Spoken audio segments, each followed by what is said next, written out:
কই বেলি দেখাও দেখি। এটা বেলি। হ্যান মানে? হ্যান মানে কি? হ্যান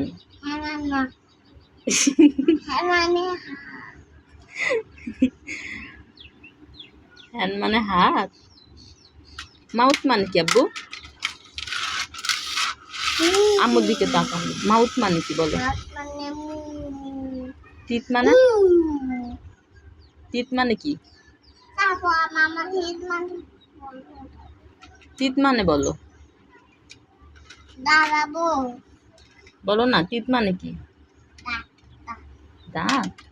থ্যাংক ইউ। আমার বাবাটা পারে তো। ফিঙ্গার মানে কি বলো তো? আম্মুর দিকে তাকাও আব্বু। আম্মুর দিকে তাকাও না।